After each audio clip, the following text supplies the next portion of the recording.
चलो आज हम लोग स्टार्ट करने वाले हैं इंडियन रेगुलेटरी फ्रेमवर्क। तो इसके अंदर अभी ऐसा कोई हमने स्टार्ट नहीं किया है इसको, बस जनरल एक डिस्कशन हो रहा था।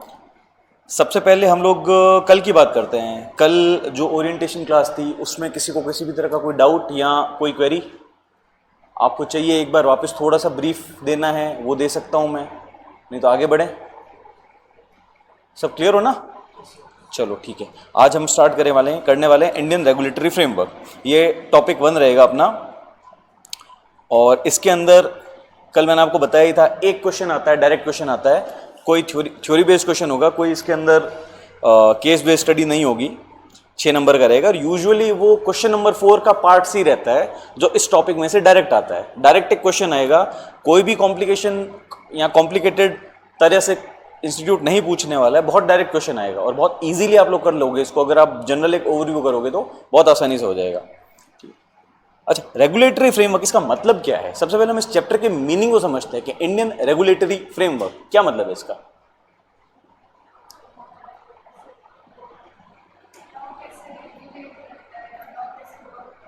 लॉ को इंप्लीमेंट करने के बाद उसके रेगुलेशन कैसे होगा, लॉ कैसे बनेगा, कैसे इंप्लीमेंट होगा, उसका केयर टेकर कौन होगा, कोई लॉ ब्रेक करता है तो उसके में क्या क्या रिपरकशंस हो सकते हैं, उसके क्या क्या दुष्परिणाम हो सकते हैं, क्या नेगेटिव्स हो सकते हैं, वो सारी चीज़ को रेगुलेट करने का काम कैसे होता है वो हम इस टॉपिक में पढ़ने वाले हैं, इंडियन रेगुलेटरी फ्रेमवर्क।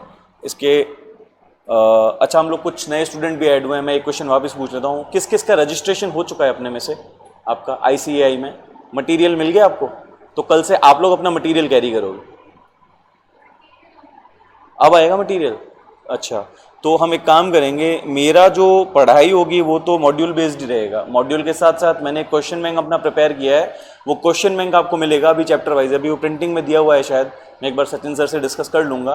तो वो मॉड्यूल में क्या किया है, मैंने क्वेश्चंस फ्रेम किए हैं और क्वेश्चंस के नीचे ही स्पेस दिया है, तो उसी में आपको सॉल्व करने हैं क्वेश्चंस। ये आपका एक तरह का क्वेश्चन बैंक हो गया जो कि आपको रोज का रोज सॉल्व करना है। हम रोज का रोज उसको डिस्कस करेंगे, और उससे आपका लॉ पॉइंट बहुत स्ट्रांग हो जाएगा। दूसरी, आपको एक नोटबुक मेंटेन करनी है जिसके अंदर हम मॉड्यूल से जैसे जैसे पढ़ेंगे ना, तो वो शॉर्ट नोट्स होंगे, वो चीज़ें आपको नोट डाउन करनी है। तो उससे क्या होगा, वापस जब आप रिवीजन करोगे तो आपको पूरी ये गाथा पढ़ने की ज़रूरत नहीं रहेगी। इसके साथ साथ पैरेलली आप दोनों रखोगे ना, तो आप इसका ओवरव्यू लेके उसको पढ़ोगे ना, तो आपको पूरा क्लियर हो जाएगा कि इस चैप्टर के अंदर बोलना क्या जाता है। तो एट द एंड कुछ नहीं करना है आपको वो नोटबुक पकड़नी है, क्वेश्चन बैंक पकड़ना है, बार बार उसको रिवाइज करना है।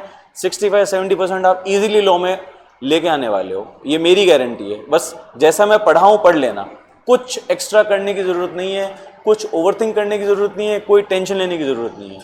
ठीक है, चलो इसी के साथ हम लोग चैप्टर शुरू करते हैं।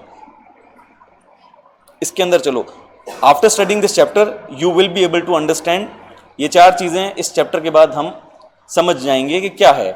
सबसे पहली चीज़ है meaning of law and it's sources. Law का मीनिंग क्या है, इसके सोर्सेज क्या क्या रहे हैं। सेकंड है types of law in Indian legal system. हम सिर्फ और सिर्फ इंडियन लीगल सिस्टम की बात करने वाले हैं, ग्लोबल फॉरेन हमें कोई मतलब नहीं है। ICAI को चाहिए कि भाई CA को यहाँ काम करना है, यहाँ के लॉज उसको पता होने चाहिए, वो भी कौन कौन सा लॉज। ना हमें IPC पढ़नी है, इंडियन पीनल कोड, ना हमें BNS पढ़ना है, ना CRPC पढ़नी है, हमारा कोई मतलब नहीं है। कोई क्राइम करे, जेल जाए, वो मेरा काम है एडवोकेट का। यू एज अ CA आप लोगों को सिर्फ और सिर्फ कॉर्पोरेट लॉज का ध्यान रखना है जो आपके डेली रूटीन में काम आने वाले हैं। और CA करने के बाद बहुत वास्ट अपॉर्चुनिटीज आपको मिलती है। You can enter into a company, आप एक कंपनी रन कर सकते हो, उसकी जो भी डेली की चीज़ें हैं वो लुक आफ्टर कर सकते हो। You can establish your practice as well, खुद की एक प्रैक्टिस आप स्टैब्लिश कर सकते हो। उसके अंदर फिर प्रोप्राइटरशिप भी आएगी, पार्टनरशिप भी आएगी, तो कई तरह की जो चीज़ें आएंगी जो मैंने कल आपको डिस्कस किया था, तो वो सारी चीज़ें आपको डील करनी है। उस हिसाब से उस चीज़ को ध्यान रखते हुए जो जो लॉ आपको पता होना चाहिए वो लॉ इंस्टीट्यूट ने बेसिक लेवल पे आपको दिया है। आगे और एडवांस लेवल पे धीरे धीरे जैसे आपकी ग्रोथ होती जाएगी वो चीज़ें भी आती जाएगी। अभी सिर्फ और सिर्फ ओवरव्यू इन चीज़ होगा, ताकि आप फाउंडेशन क्लियर करके आप सब करने वाले हो, कोई उसमें डाउट ही नहीं है मुझे। फाउंडेशन के बाद जैसे आप इंटरमीडिएट में जाओगे, इंटरमीडिएट में आपको थोड़ा सा और डिटेल में उसे पढ़ना पड़ेगा। तो इंस्टीट्यूट चाहता है, पहले ये नहीं था, मैंने जब CPT दिया था तब लॉ था ही नहीं हमारा, सीधा इंटरमीडिएट लॉ नहीं, लॉ था CPT में बट बेसिक था। इंस्टीट्यूट ने इस बार क्या किया, उसको डिस्क्रिप्टिव कर दिया है, तो उसमें आपको एप्लीकेबिलिटी बेस्ड क्वेश्चंस आएंगे, तो उससे बहुत क्लैरिटी मिलेगी आपको। ठीक है, इन्फोर्समेंट ऑफ लॉ क्या होता है, उसको इन्फोर्स कैसे करते हैं, लॉ बना दिया है उसको इन्फोर्स भी करना चाहिए, बिना उसके इन्फोर्समेंट के काम नहीं चलने वाला है। And the next is introduction of major regulatory bodies such as ministry of finance, ministry of corporate affairs, SEBI, RBI, IBBI and ministry of law and justice. ये सब हम पढ़ने वाले हैं और इसके आपका चैप्टर कवर हो जाएगा। ये चैप्टर का ओवरव्यू है, वापस करते हैं इसको। चलो, इंडियन रेगुलेटरी फ्रेमवर्क, इसके 4 पार्ट है मेजर जो हमें इस चैप्टर में करने हैं। ठीक है, क्या क्या है? फर्स्ट ऑफ ऑल जो मैंने आपको ऊपर बताया है, क्या हुआ, आपको कोई परेशानी है मन? श्योर, पढ़ सकते हैं? चलो, thank you. Indian regulatory framework, इसके 4 पार्ट रहेंगे। What is law, enforcement of law, major regulatory bodies and structure of Indian judicial system. ये क्या है, जुडिशरी कैसे काम करती है, Supreme Court, High Court, district courts, उसकी एक हायरार्की हमें समझने की जरूरत है ताकि हमें पता रहे कि इंडियन कोर्ट्स भी कैसे काम करते हैं, वो भी इस चैप्टर का पार्ट है। लॉ, व्हाट इज लॉ, और उसके 3 टाइप होंगे। सोर्सेज ऑफ लॉ, कौन कौन से सोर्सेज से वो लॉ डिराइव हुआ है, कैसे वो लॉ बना है। Process of making a law, वो लॉ बना कैसे है, सोर्सेज के थ्रू वो लॉ जब आया है तो किस प्रोसेस के तहत वो लॉ इंप्लीमेंट हुआ है। टाइप्स क्या है उस लॉ के, तो बेसिकली 4 टाइप के लॉ होते हैं, criminal law, civil law, common law, principle of natural justice. क्या है मैं सब बताऊंगा, सिर्फ ओवरव्यू है, आपको एक स्ट्रक्चर, एक ढांचा तैयार कर रहा हूं ताकि आप लोगों को ध्यान रहे कि ये हम पढ़ने वाले हैं। मेजर रेगुलेटरी बॉडीज वो मैं आपको ऊपर बता चुका हूं, finance, MCA, SEBI, RBI, IBBI, law and justice. इसके अलावा भी है, वो हमारे कोर्स में है नहीं, इसलिए हमें पढ़ने की जरूरत है नहीं। ठीक है, चलो इंट्रोडक्शन के अंदर इन्होंने यहां पे बेसिकली जो गाथा गाई है वो यही बोला है कि सीए को लॉ पढ़ने की जरूरत क्यों है। उसके अंदर ये है, आप आओगे, चलो पैरा 1 से स्टार्ट करता हूं। Have you ever wondered why you are studying this subject called law? Is it because it has been prescribed in the syllabus, or is it because you will need this knowledge as a member of Institute of Chartered Accountant of India? यहाँ पे institute हमसे question पूछ रहा है कि भाई ये क्यों पढ़ने की जरूरत है, बिकॉज ये सिलेबस का पार्ट है या फिर आपको नॉलेज होना चाहिए? तो बट नॉलेज होना चाहिए हमें, इसीलिए हमें पढ़ने की जरूरत है। उसका इंस्टीट्यूट खुद ही नेक्स्ट पैरा के अंदर आपको बता रहा है, awareness of law is essential to become a full fledged chartered accountant. This is because a chartered accountant is first level of contact of many legal matters. So we should possess knowledge of law so that we can advise our management and clients on legal matters at a basic or threshold level. इस params institute क्या बोल रहा है? इस params institute ये बोल रहा है कि एक सीए को लॉ की बेसिक और एसेंशियल नॉलेज होना जरूरी है। उसका रीजन क्या है? उसका रीजन 2 है। First of all, He is the first level of contact of many levels. अब फर्स्ट कॉन्टैक्ट का मतलब क्या हुआ? फर्स्ट कॉन्टैक्ट का मतलब है कोई फॉर्मेशन भी होगी तो भी कोई सोल प्रोप्राइटर है या कंपनी है वो आपसे कॉन्टैक्ट करेगी कि सर हमें पार्टनरशिप एग्रीमेंट बनाना है तो वो आप बनाओ, या कोई कंपनी आती है या कोई क्लाइंट आता है बोलता है सर हमें कंपनी क्रिएट करनी है तो आप हमें गाइड करो। तो यहाँ पे फर्स्ट लेवल ऑफ कॉन्टैक्ट कौन होगा? एक सीए होगा। वो किसी लॉयर के पास जाके नहीं बोलने वाले कि हमें कंपनी बनानी है, वो बेसिकली सीए के पास ही जाएगा। वहां पे पेपर वर्क सीए रेडी करता है, अप्लाई सीए करता है। तो फर्स्ट लेवल ऑफ कॉन्टैक्ट कौन हुआ? Chartered accountant. तो वहां पे चार्टर्ड अकाउंटेंट को वो बेसिक से थ्रेशोल्ड लेवल का नॉलेज होना जरूरी है। थ्रेशोल्ड मतलब हायर लेवल। सेकेंड, कल को इनकम टैक्स का नोटिस आ गया, नोटिस का रिप्लाई कौन करता है? सीए। तो वहां पे सीए ये नहीं बोलेगा कि चलो रुको मैं पता करके आता हूं, नहीं वैसे नहीं होता है। यू नीड टू गाइड कि अच्छा सर आपकी एक सर्टेन इनकम जो इस टोटल इनकम का पार्ट नहीं बनी है वहां, इसीलिए इनकम टैक्स अथॉरिटी ने आपसे क्वेरी की है, इसका हम रिप्लाई करेंगे। आपको अपने क्लाइंट को ट्रिब्यूनल के आगे रिप्रेजेंट करना होगा, मतलब कोर्ट में रिप्रेजेंट करना होगा कि सर ये इनकम पे जो आप टैक्स लगा रहे हो वो टैक्स गलत है, वो हम टैक्स ऑलरेडी पे कर चुके हैं। तो वहां पे भी उसको नॉलेज होगी तभी वो कर पाएगा, नॉलेज नहीं होगी तो वो क्या करेगा? तो इस तरह से एक बेसिक नॉलेज सीए को होनी जरूरी है। Reason being first level of contact होगा और उसको मैनेजमेंट को या अपने क्लाइंट को गाइड करना होगा। चलो नोट डाउन करो इसको पेन पेपर में।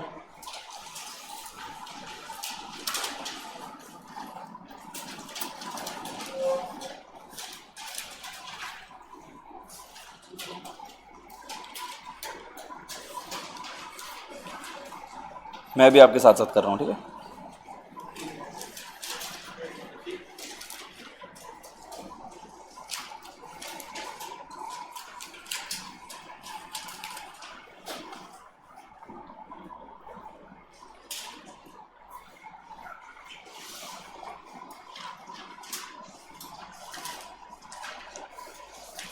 Why a CA needs to have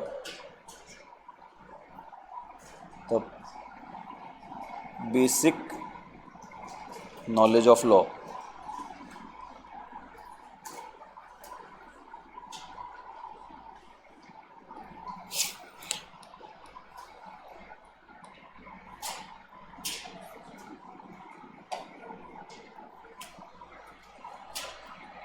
Why a CA needs to have the basic knowledge of law? Question mark करना है, नीचे एक एरो बनाना है, दो एरो बनेंगे, ठीक है। पहले एरो में हमें लिखना है because he is the first level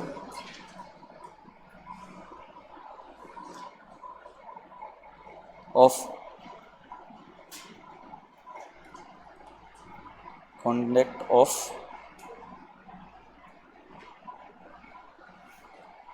legal matters, because he is the first level of contact of many legal matters। ठीक है, पहला तो ये हो गया। दूसरा है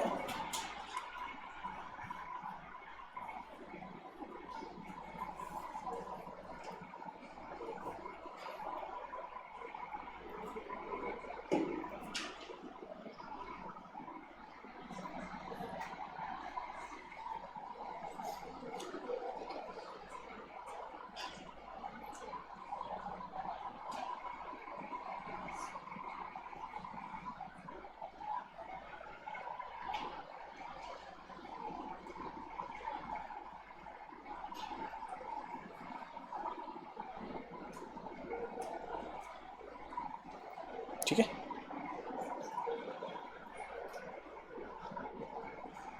चलो नोट कर लो आप, है ना। फर्स्ट तो हो गया because he is the first level of contact of many legal matters, है ना। कई लीगल मैटर्स का फर्स्ट लेवल ऑफ कॉन्टैक्ट एक सीए होता है।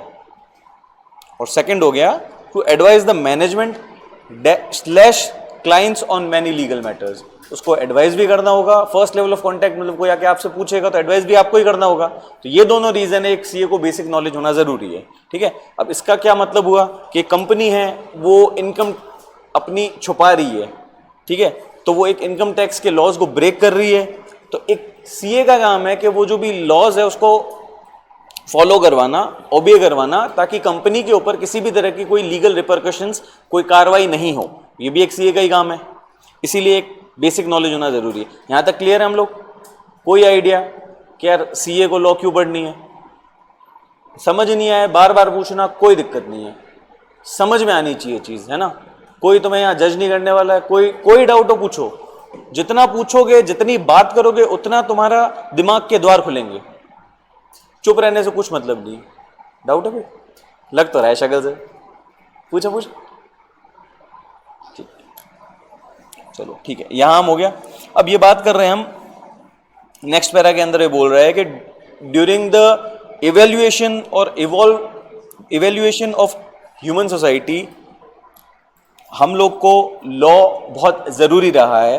वही चीज ये बोल रहा है। सेकंड पैरा यहां से मैं पढ़ रहा हूं, ठीक है, देखना। Down the ages mankind has evolved from hunger gatherer society through agricultural and industrial revolution to a complex social framework. मतलब हंटिंग के दौर से गुजरते हुए आज कॉम्प्लेक्स सोशल वर्क फ्रेम तक आई है, तो इवॉल्व हुई है सोसाइटी। पर इस पूरे इवॉल्वमेंट के अंदर एक चीज कॉमन रही है, वो है law. Throughout this journey we have always needed laws and regulations to guide us on. देखो यार, शुरुआत में बोरिंग होने वाला है, मैं तुम्हें बता रहा हूं, बस ये फेज निकाल दो, आगे वाला बहुत मजा आने वाला है, ठीक है। बेयर विद मी थोड़ा सा, आप प्लीज बात मत करो क्लास में, प्लीज, है ना। वो क्या होना है, वो मोमेंटम जब टूटता है ना, तो मैं भी फिर अच्छे से पढ़ा नहीं पाऊंगा, तो लॉस आपके साथ साथ इन सब का भी होगा, वो मैं नहीं चाहता हूं। So throughout this journey, we have always needed laws and regulations to guide us on the right course of conduct as well as to identify violations and punish them. इसके अंदर बेसिकली यही बोल रहा है, ये काम का इतना नहीं है, बस आपकी नॉलेज के लिए बता रहा है कि थ्रू आउट द जो एक रिवोल्यूशन हुआ है कि पहले जब हम गुफाओं में रहते थे वहां से आज हम महलों में रह रहे हैं, तो ये इवॉल्वमेंट हुआ है। इसके अंदर एक चीज सबसे कॉमन रही है, वो है लॉ। तो उसका क्या मतलब रहा है कि अगर कोई रॉन्ग डूइंग करता है, कोई गलत करता है, तो उसको पनिश करना और सोसाइटी के स्मूदर रन के लिए लॉ, लीगल रेगुलेशंस बहुत जरूरी है। इस पैरा में यही बोला है। और इसके अंदर सबसे पहला जो कोडिफाइड, अच्छा यार ये पैरा छूट गया ना, पर्पस ऑफ लॉ, इसके ऊपर आते हैं वापस। The purpose of regulatory framework, ये जो हम पढ़ रहे हैं इसका पर्पस क्या है? जो रेगुलेटरी फ्रेमवर्क है इसके दो पर्पस है बेसिकली। पहली चीज तो है to provide set of uniform rules and regulations, पहला तो ये, that will govern conduct of people interacting with each other in personal as well as business relation. क्या मतलब हुआ इसका?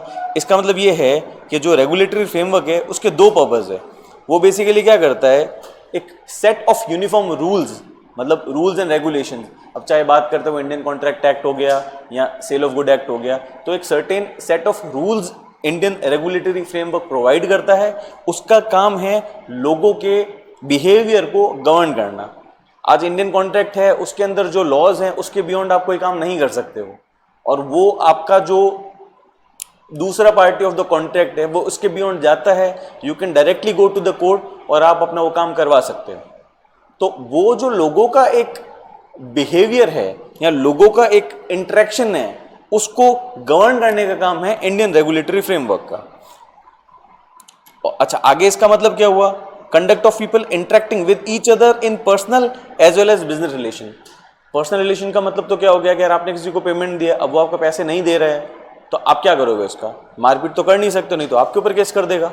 तो इसके भी कुछ सर्टेन लॉज बने हुए हैं। अगर आपने चेक लिया हुआ है तो नेगोशिएबल इंस्ट्रूमेंट एक्ट के सेक्शन 138 के तहत आप कोर्ट में जा सकते हो। उस चेक जो आपने लगाया वो बाउंस हो गया, उसके खाते में पैसे नहीं थे, तो आप लीगली उस पैसे को रिकवर कर सकते हो। पहला ये हो गया। तो ये आपकी पर्सनल कैपेसिटी में रिलेशनशिप को डिफाइन कर रहा है। और या फिर बिजनेस रिलेशनशिप की अगर हम बात करते हैं तो उसके अंदर ये क्या करेगा, आपने किसी के साथ कोई बिजनेस किया है और उस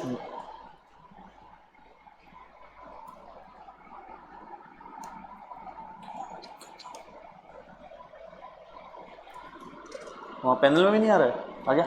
हाँ, तो वहां पे अगर आपने किसी के साथ कोई बिजनेस किया है तो उस बिजनेस के रिलेशनशिप को भी रेगुलेटरी फ्रेमवर्क डिफाइन करेंगे। अब इस पैरा को हम वापस पढ़ते हैं, आपको समझ आएगा और उसका हम ये नोट करेंगे, ठीक है?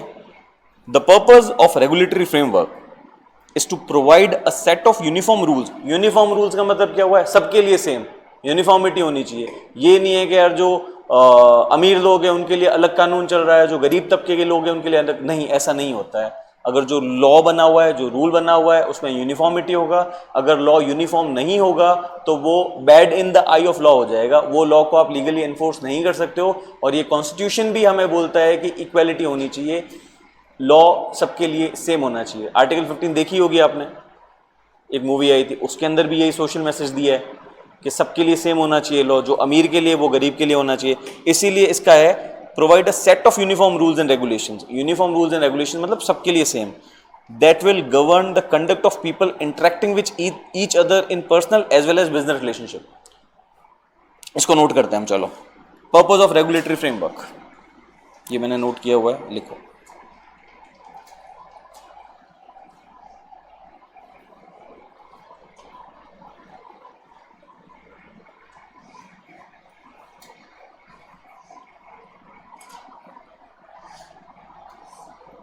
The purpose of regulatory framework is, arrow करके लिखना है, to provide a set of uniform rules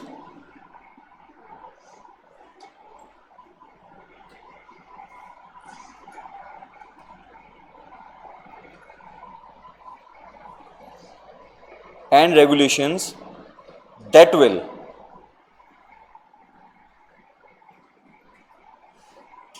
govern the conduct of people interacting with each other.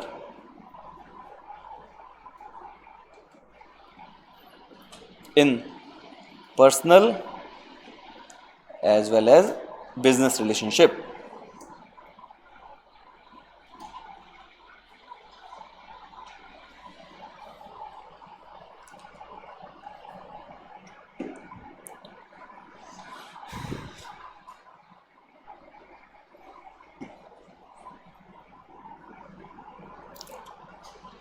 लिख लिया सबने?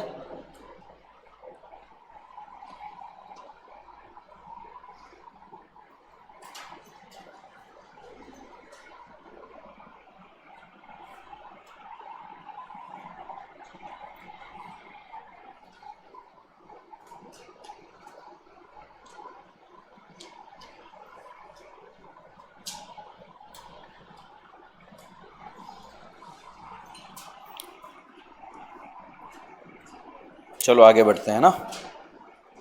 नेक्स्ट पैरा हम पढ़ चुके हैं। अच्छा, अब हम अगर सबसे पहले एक लॉ की बात करते हैं कि सबसे पहला ये लॉ आया कहाँ से है, मतलब किसके दिमाग की उपज है कि यार लॉ बनाते हैं। ऐसा तो है नहीं कि जब से ह्यूमन काइंड इवॉल्व हुआ है तभी से लॉ है, उसके बाद इवॉल्व हुआ होगा। तो सबसे पहला अगर हम लॉ बात करें, रिटन लॉ, जितने भी जो रिकॉर्ड मिलते हैं या जितनी भी चीज़ें डिराइव कर सकते हैं, उसमें एक सबसे ओल्डेस्ट रिटन लॉ है, वो है code of Hammurabi. Oldest written law लिखो आप, कोड ऑफ हम्मुराबी। अब ये क्या है मैं बताता हूं। ओल्डेस्ट रिटन लॉ करके लिखना, CODE, code of Hammurabi, HAMMURABI।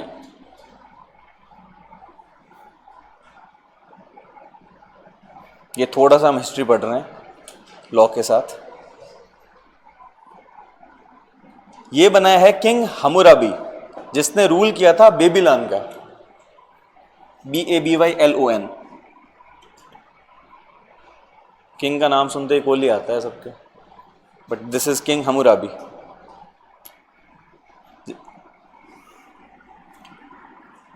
(1792 BC to 1758 BC के अंदर उसने रूल किया था। उसने सबसे पहले, उसके दिमाग का कीड़ा आया था ये लॉ। उसने क्या किया था, बड़े बड़े पत्थरों पे कुछ रूल्स एंड रेगुलेशंस लिखे थे और उसको पूरी सिटी में रखवा दिए थे जगह जगह, और एक टीम बनाई थी, जजेस की टीम, उनको वो मॉनिटर करना था कि यार जो जो यहाँ लिखा हुआ है उसको वो लोग फॉलो करें। सबसे पहला कोई रिटन लॉ है वो यही है, कोड ऑफ हम्मुराबी। इसको आप में मल्टीपल चॉइस क्वेश्चन में शायद पूछा जा सकता है, फर्स्ट एवर लॉ, ध्यान रखना है हमें ना। कोड ऑफ हम्मुराबी, ईयर वगैरह नहीं ध्यान रखना है, नहीं पूछने वाले हैं। और उसने क्या किया था, सिटी में हर जगह रख दिए थे, पत्थर के ऊपर छिदवा के उसको हर जगह सिटी में रख दिया था। उसके बाद सेकेंड जो इवॉल्वमेंट हुआ था वो आया था रोम में 450 BC। इसने इसको थोड़ा और डिटेल में, रोम में किसने किया था वो इंस्टीट्यूट ने हमें नहीं बताया है, बट इंस्टीट्यूट ने इतना ही लिखा है कि इन 450 BC a set of rules, थोड़ा डिटेल में जो लोगों के राइट्स और ड्यूटीज को बता रहे थे, उनको टेबुलर फॉर्म में 12 टेबल्स में बना के सिटी में लगवा दिए थे, जिसके अंदर थोड़ा डिटेल्ड वे में था। अब ये पैरा को हम बढ़ते हैं इस आपकी इस नॉलेज के साथ, ताकि आपको दिक्कत नहीं आएगी। If you talk about ancient law on the basis of information available from different sources, code of Hammurabi, इसको अंडरलाइन करना, ठीक है। अब आपके पास है नहीं, बट जब भी हो उसको थोड़ा हाईलाइट करना। Code of Hammurabi is known for oldest law in written form. ये रिटन फॉर्म की बात कर रहा है, ठीक है। King Hammurabi ruled Babylon for the period of 1792 BC to 1758 BC. He craved the code on bulky stones slabs and ordered to place those stones on different places all over the city.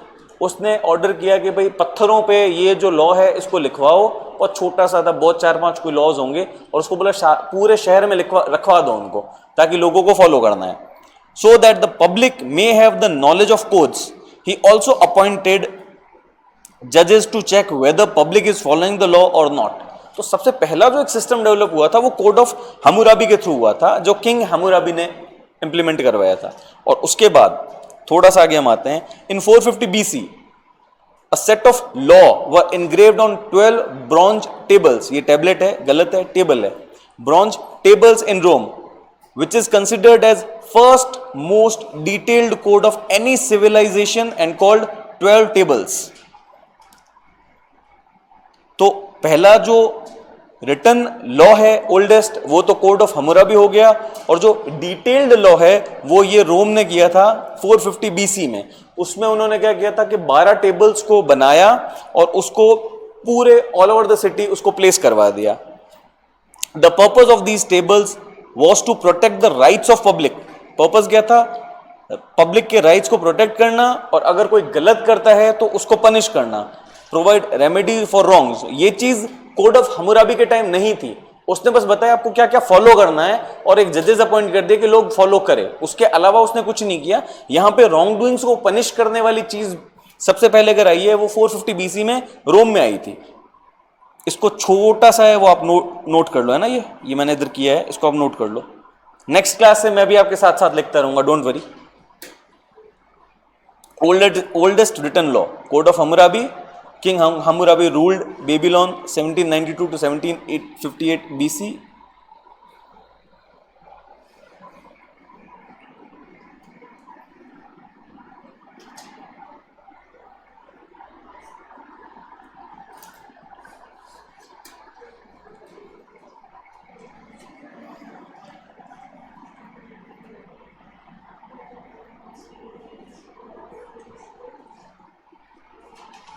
CARVED, craved।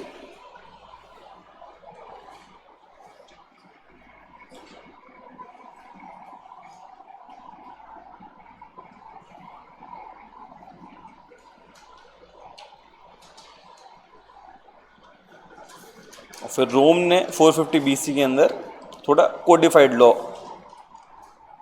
लेके आया था वो। उसका purpose क्या था? Protect the rights of public plus punish the wrong doings.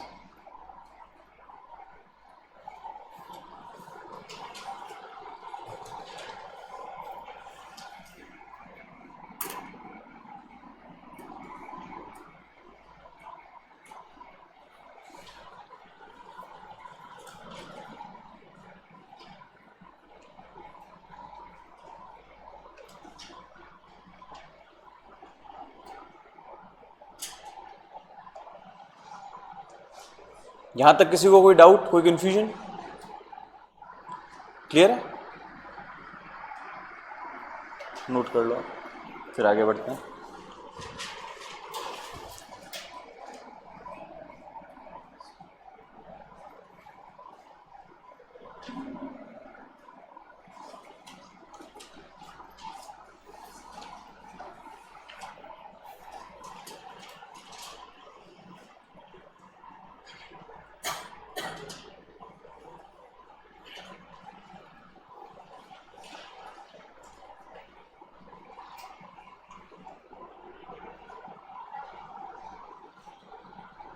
चले आगे,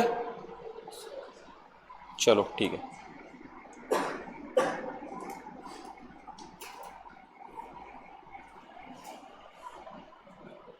अब हम सेकंड पॉइंट पे आते हैं, व्हाट इज लॉ। कल मैंने आपको बहुत बेसिक सा एक बताया था व्हाट इज लॉ, आज उसको थोड़ा सा डिटेल में पढ़ते हैं, है ना। पढ़ते हैं चलो।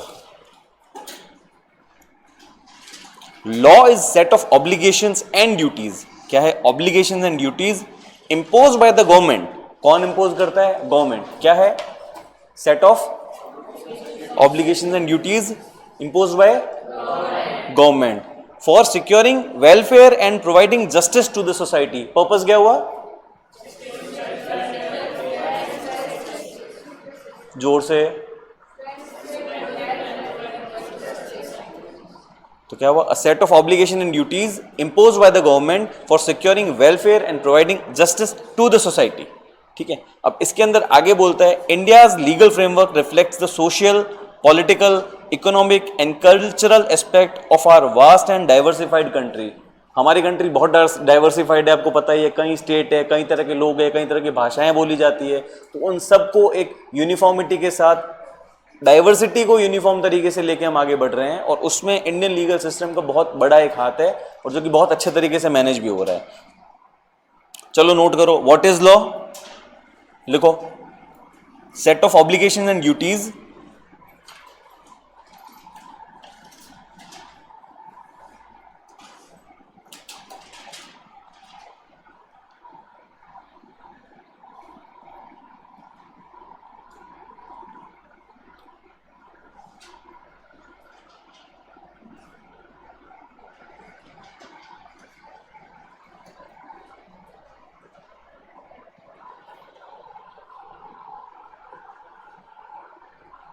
imposed by the government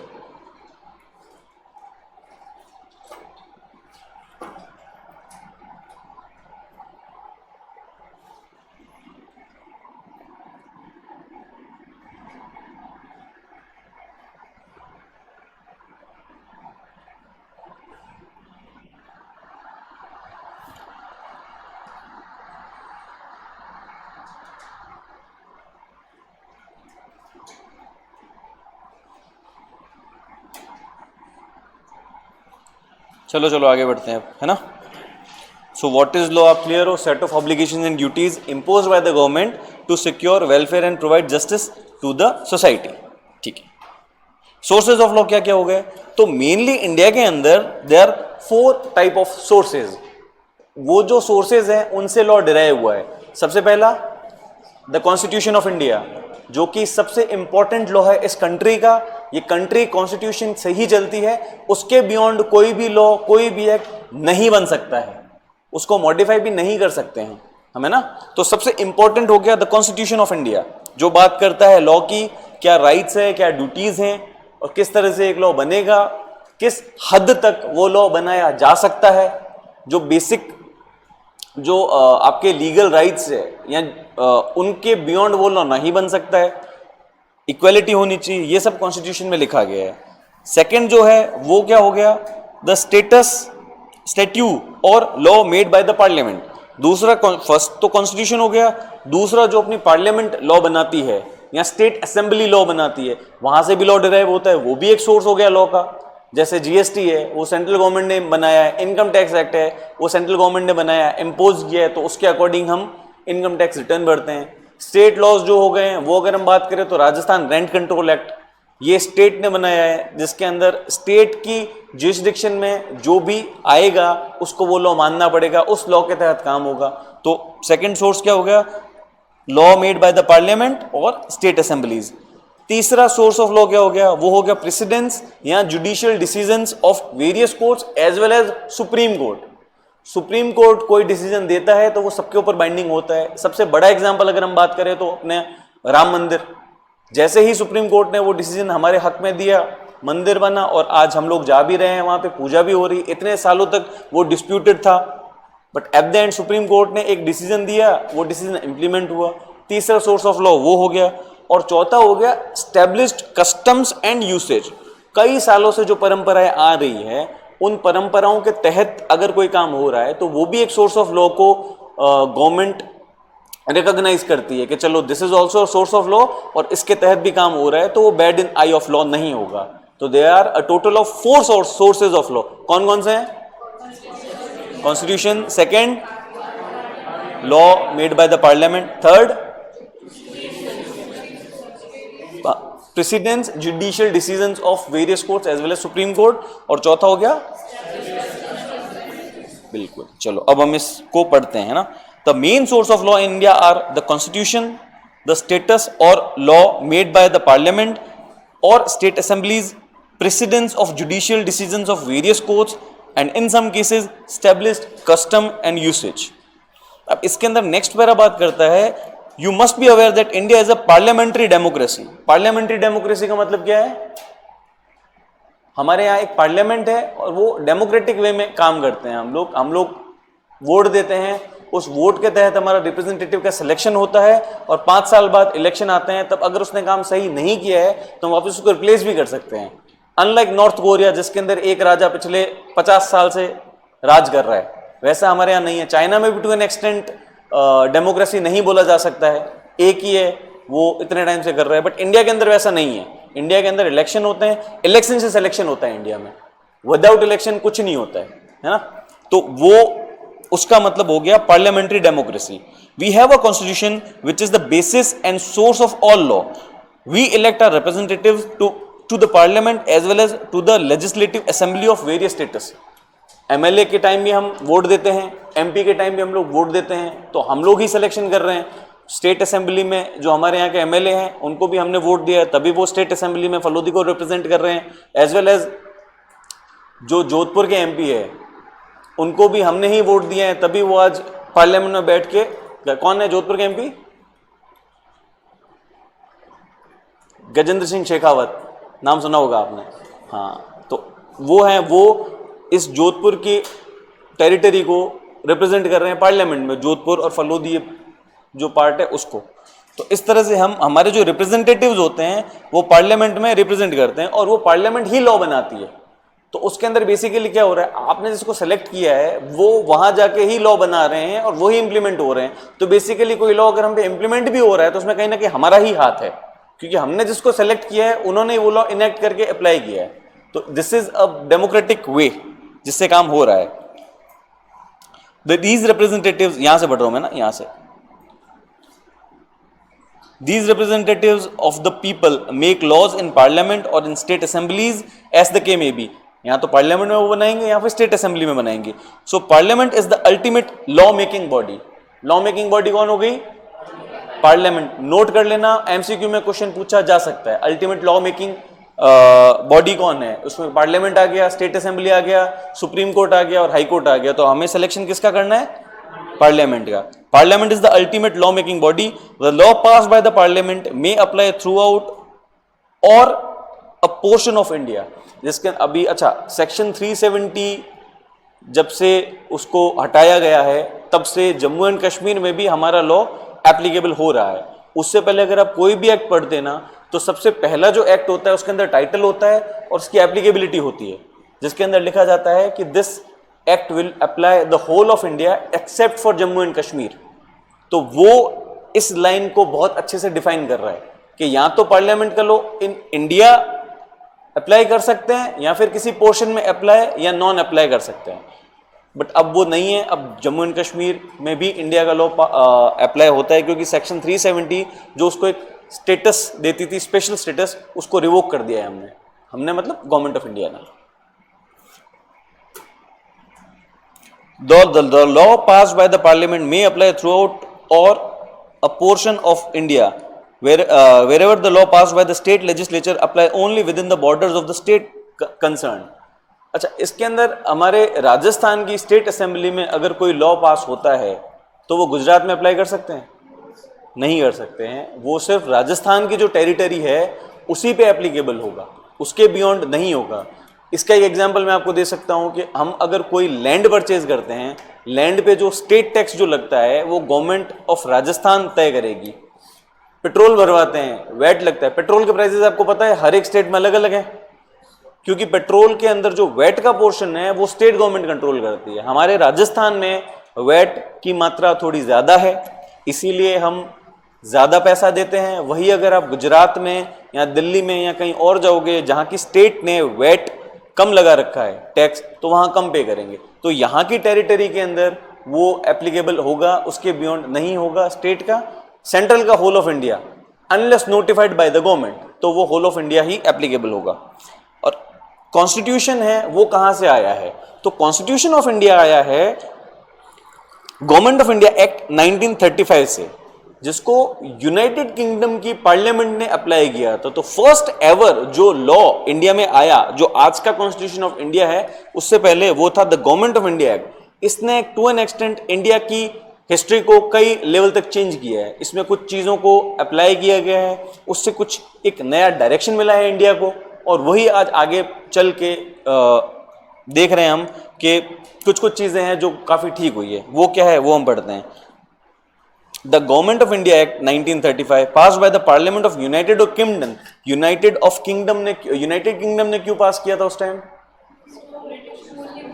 exactly, क्योंकि उस समय गवर्नमेंट वहां से कंट्रोल होता था हमारा। तो वहां का लॉ जो अप्लाई करेगा वो टेरिटरी इंडिया की was the part of United kingdom, तो वहां के लॉज भी एप्लीकेबल होते थे। तो उसने गवर्नमेंट ऑफ इंडिया एक्ट बनाया था 1935 में, और जिसने कैरेक्टरिस्टिक्स बनाई थी गवर्नमेंट की unitary to federal.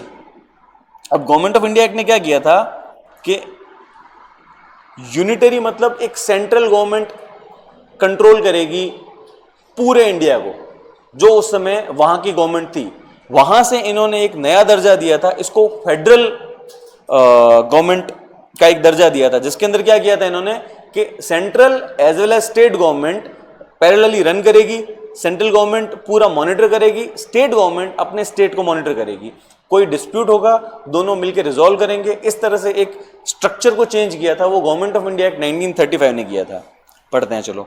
The government of India act 1935 passed by the parliament of United Kingdom is the precursor मतलब पहले का precursor of the constitution of India. It defined the characteristics of government from unitary to federal. Government of India act 1935 important step in Indian freedom. अच्छा, government of India act apply करने का मतलब था, ये एक बहुत बड़ा स्टेप था इंडियन फ्रीडम के मूवमेंट के तहत, क्योंकि उस समय आई थिंक कुछ कॉम्प्लिकेशन ऐसी हो गई थी कि यूनाइटेड किंगडम की गवर्नमेंट को पता पड़ गया था कि हमारा ज़्यादा दिन अब यहाँ रोजी रोटी नहीं चलने वाली है। तो उन्होंने कहीं ना कहीं एक्सेप्ट किया था, यार ये आप अगर पढ़ोगे ना तो आप देखोगे कि इससे यूनाइटेड किंगडम की गवर्नमेंट का होल्ड इंडिया पे कम हो रहा है। फिर भी अगर वो एग्री हुए हैं कि यार चलो इसको अप्लाई करते हैं, तो उसका बहुत बड़ा रीजन रहा होगा, इसीलिए वो भी माने हैं। तो उसके अंदर काफ़ी कंट्रोल है, वो वहाँ से छूटा है। वो इंडियन जो फ्रीडम फाइटर्स थे उनके हाथों में आया था, यहाँ की जो गवर्नमेंट उसमें रन कर रही थी उनमें आया था। यूनिटरी से फेडरल की तरफ हम मूव किए थे। यूनिटरी मतलब सिर्फ गवर्नमेंट यूनाइटेड ऑफ किंगडम का राज था, और वहां से हम लोग स्टेट गवर्नमेंट और सेंट्रल गवर्नमेंट पे आ चुके थे हम लोग। उससे पहले कोई सुप्रीम कोर्ट नहीं था। 1935 के एक्ट के तहत 1937 में एक सुप्रीम कोर्ट बना था, जो पहले वहीं से कंट्रोल होता था। और वो एक सेकंड मैं आपको बताता हूँ, चलो यहां से पढ़ते हैं पहले अपन।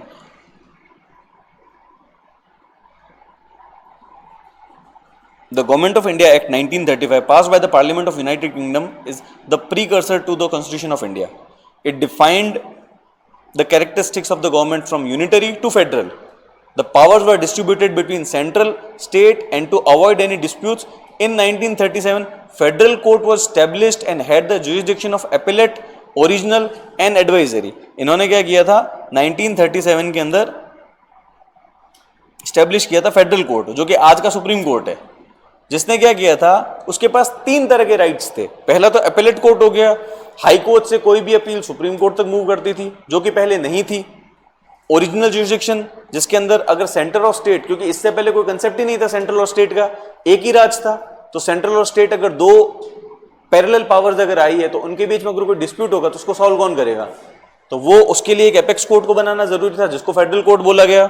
और एडवाइजरी मतलब जो पब्लिक के मैटर्स थे, तो उस समय जो गवर्नर जनरल था उसको एडवाइज करना कि अगर कोई आप लॉ इनेक्ट कर रहे हो वो सही है नहीं है, कैसे होगा, क्या होगा, ये सब था। और उसके बाद कॉन्स्टिट्यूशन ऑफ इंडिया का जन्म हुआ। The powers of appellate jurisdiction extended to civil and criminal cases, whereas the advisory jurisdiction was extended with the power to federal court to advise Governor General in matters of public opinion. The federal court operated for 12 years and had roughly 151 cases. 12 साल तक ये almost run किया था, क्योंकि उसके बाद तो India आज़ाद हो गया था और उसके बाद हमारा खुद का सुप्रीम कोर्ट आ गया था। तो 1937 से 1949 तक फेडरल कोर्ट था और उसने रफली 151 केसेस सुने थे। सुनने के लिए आपके कोई क्वेश्चन में एग्जाम नहीं आने वाला है, आपकी नॉलेज के लिए ये चीज़, ठीक है। उसके बाद कॉन्स्टिट्यूशन ऑफ इंडिया का आया। इतना सा पढ़ के हम आज रैप अप करेंगे क्लास, ठीक है। The constitution of India 1950 is the foremost law that deals with the framework within which our democratic system works and our laws are made for the people by the people. For the people by the people इसका मतलब क्या हुआ? लोगों के द्वारा। लोगों के द्वारा कैसे बने? हमने जिनको सेलेक्ट किया है वही हमारे लिए लॉ बना रहे हैं। तो अल्टीमेटली मैं आपको बता चुका हूं कि हमारे द्वारा ही वो लॉ बन रहा है। इसके बाद उन्होंने क्या किया? The people who wrote the constitution decided to divide the law making power between central government और स्टेट गवर्नमेंट। 3 लिस्ट बनी थी, यूनिटरी, सेंट्रल, स्टेट की और कॉन्करेंट लिस्ट। उसके अंदर पावर्स को डिस्ट्रीब्यूट किया गया था कि ये जो मैटर्स है इसके अंदर सिर्फ सेंट्रल गवर्नमेंट लॉ बना सकता है, ये जो मैटर्स है जिसके अंदर सिर्फ और सिर्फ स्टेट गवर्नमेंट अपना लॉ बना सकता है, ताकि कोई भी तरह का डिस्प्यूट नहीं हो। और एक कॉन्करेंट लिस्ट है जिसके अंदर दोनों मिल के अपने अपने लॉज बना सकती है। तो ये कॉन्स्टिट्यूशन ऑफ इंडिया से डिराइव हुआ है। The constitution of India 1950 is the foremost law. ये for the people by the people तक आगे हम। The constitution also provides for and protect the certain fundamental rights of citizens. It also lays down fundamental duties as well as powers of duties of government, both center and state. The law in India are interconnected with each other, forming a hybrid legal system. Hybrid legal system क्या है कि दोनों interconnected है, जो concurrent list के अंदर है और मिल के काम कर सकते हैं.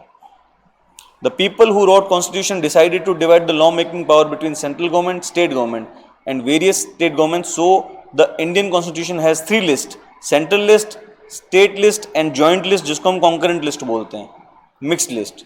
Depending on the list which figures the matter would become subject to central. ये है कि भाई सेंट्रल का होगा, स्टेट का हो गया, दोनों का मिक्स होगा. जैसे इनकम टैक्स है वो सिर्फ एक है ऑल ओवर इंडिया, तो वो सेंट्रल का हो गया. स्टेट गवर्नमेंट के अंदर जो चीज़ हो गई तो वो स्टैम्प ड्यूटी हो गई, तो उसके अंदर दोनों मिलकर डिसाइड कर सकते हैं. हेल्थ हो गया तो वो स्टेट का भी हो गया, सेंट्रल का भी हो गया. इस तरह से जो कॉन्स्टिट्यूशन ऑफ इंडिया है वो पावर डिस्ट्रीब्यूट करता है central as well as state government के बीच में. प्रोसेस है ये हम कल पढ़ेंगे. आज हम यहीं रैप अप करते हैं.